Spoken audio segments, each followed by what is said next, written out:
We're actually up here to say a couple words about Al Milgrom and a little peek inside how this film festival really comes together over in Al Milgrom's office.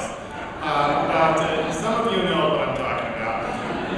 About 15 years ago, I was publishing the Twin Cities Reader, and we published that insert for Al Milgrom for the film guide. And I remember about 10 minutes before we were going to press, standing over in Al's office over in the West Bank. You know, all those piles that stand at his desk and others, and he's muttering something about a sepia tone from Kuala Lumpur not being where he felt. And I thought, how does this man get up in the morning, let alone put on a film festival? How many more years I have to keep doing this? Al has been something to this community unlike anything else.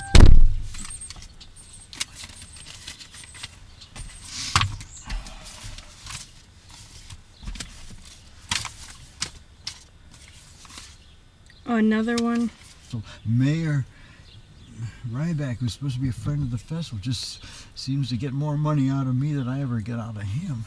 I think we have to, first of all, point out that the thing that has kept Al young is his rage. These people in Minneapolis, they don't have no idea what the hell goes on here, what it takes to do a film festival. I'm just getting fed up with that whole group. Al wakes up every morning, this is my perception, and just wonders, I think, how his work will be underappreciated today. It's so interesting to walk around with a sore toe and a bad ankle and try to see 300 movies. And, I mean, I'm fed up. Fed up physically? Fed up physically, mentally, psychologically, with this whole outfit. Al is a very hard guy to work with, people say, and the reason is because he's stressed out all the time, but the reason he's stressed out all the time is that he needs to be stressed out in order to function. This is fine. This is what you need to know for okay. Yes, information. all right, fine, okay. All right, good. Don't ask too many questions. I should be twice as tough on these people as I am and put my foot down. There wouldn't be a festival if I did not have full-time, full control. And if I don't have full control, there's all these other people just fuck up all the time. When I was working at City Pages, the weekly in the Twin Cities at the time, is the phone calls would begin, what the fuck is up with so-and-so? I wouldn't even be high or anything, but just like, what the fuck? Those were the first words. How many of you have ever had a conversation with Al Milgrom, either on the phone or face-to-face? A lot of people. It was probably a pretty interesting conversation, wasn't it? I think that he represents Minneapolis as village. He is one of the few characters that is known, and people have stories about him, ranging from the top to the bottom of the Minneapolis cultural scene. Albert considers it to be his goal in life to educate the farmers of the upper Midwest, he called it. In film, in exotic films, you know, like from Central Uzbekistan and all those other interesting places that he gets, Upper Mongolia, Lower Slobavia. It's very funny to watch Albert at a film festival because he'll go after, he's working all the time, you know, he's really working. Go up to a Russian or a Bulgarian or a Mongolian, he knows about their films. So he'll say, oh, you know, this last novel by Mohammad Ashgabushki, it was translated into English, and it sold 3 copies in Minneapolis. The other reason people are drawn to him is he's been very effective over the years in conveying, particularly to young people, that somehow he carries forth cinema history. You know, he's the man who's talked to Godard. He's the man who's been to all these European festivals. He's the man who seems to carry with him the magic of cinema. Why does a guy like Werner Herzog, who is world famous and can get invited anywhere he wants to, right?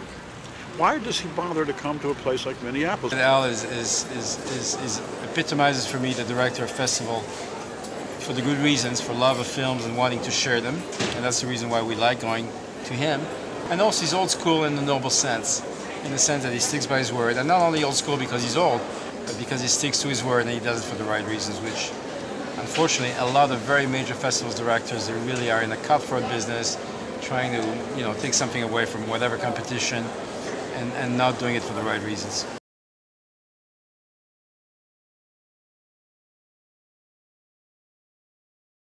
Al, I wanted to merge with him.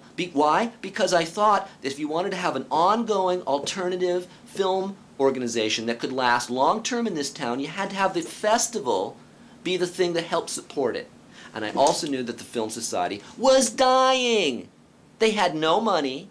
They had no grant support. And no one was going to give them money unless there was someone who would succeed Al. I'm a very small arts group. You got the big arts group, and you think the board of directors of Guthrie, of Minnesota Institute of Arts, Walker Arts Center would sound like this? No, they've got new buildings. They got $6 million endowments. They got multi-personnel staffs. I've been here for 45 years. I got to do it with 1 or 2 people and no money.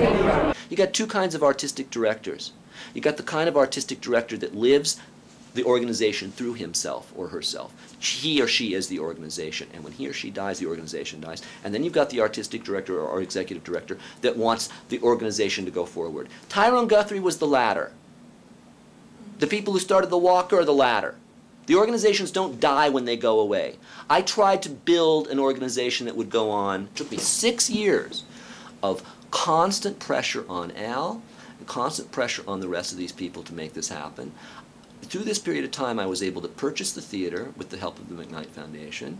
I was able to pay down the substance of the mortgage. I gave them a theater that was fundamentally paid off, which had all this equity connected to. I was able to make sure I was able to get Al his back salary.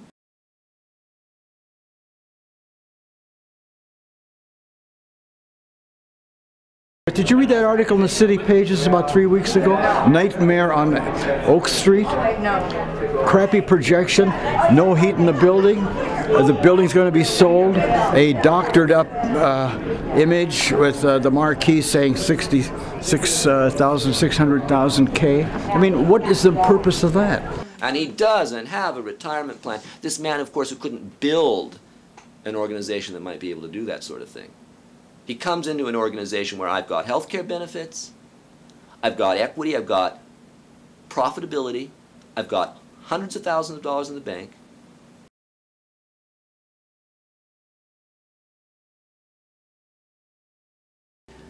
There's a larger story going on here about the demise in this town of an arts organization and all the characters that are involved that made it happen. How could it have happened?